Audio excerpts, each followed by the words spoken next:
এই ৰাজগড় সমূহ ৰাইজৰ সহযোগত আমি প্ৰতি বছৰে পালন কৰি অহা ভেকুলী বিয়াৰ আমাৰ যোৱাকালিৰ পৰা প্ৰস্তুতি চলি আছে। আমাৰ ঢেঁকী চোৰ, নাঙল চোৰ, জোঙেলী চোৰ, এনেকুৱা বিভিন্ন আমাৰ গাঁৱে গাঁৱে গৈ চোৰ কৰি অনা হৈছে। ৰাতি চোৰ কৰি আনি আমাৰ ইয়াতে গেট সজা হৈছে। তাৰোপৰি আমাৰ দৰা ঘৰীয়া, কইনা ঘৰীয়া আমাৰ আয়োজন কৰা হৈছে। এই আয়োজনত সকলো ৰাইজে উপস্থিত হৈছে, তেওঁলোক অশেষ ধন্যবাদ থাকিল। আৰু লগতে আমাৰ এই ৰাজগড় নালাপাৰা বঙাজুলি এই অঞ্চলৰ প্ৰতিটো ঘৰে প্ৰতি চাহ খেতি আছে। 1 বিঘা হ'লেও আছে, 1 বিঘাৰ পৰা 20 বিঘালৈকে 30 বিঘালৈকে আছে।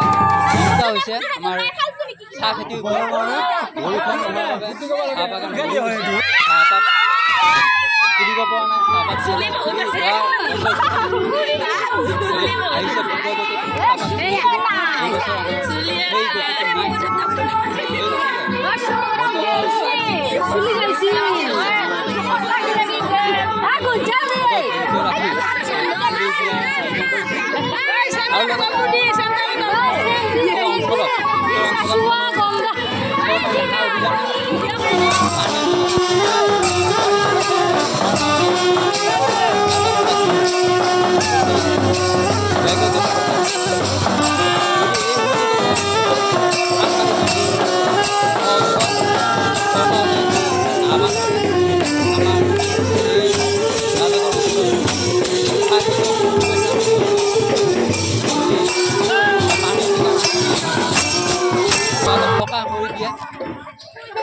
আমাৰ ৰাজগড়বাসী হৈ মই চৰকাৰলৈ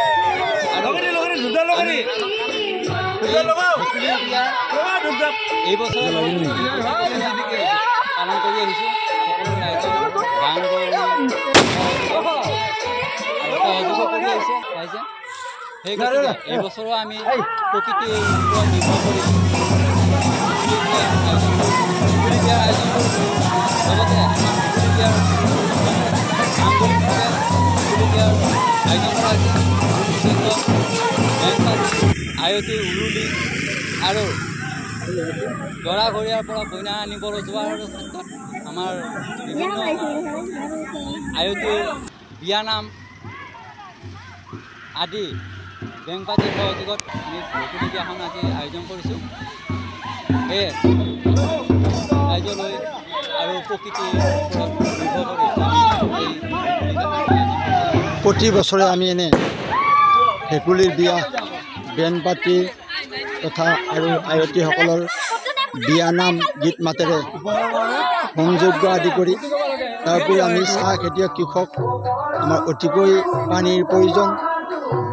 আৰু তদুপৰি আমাক কোনো ধৰণৰ খেতিত পানী দিয়াৰ সা সুবিধা আমাৰ চৰকাৰৰ পৰা যোগদান কৰাৰ কাৰণে নিজেও সুবিধা কৰিব পৰা নাই।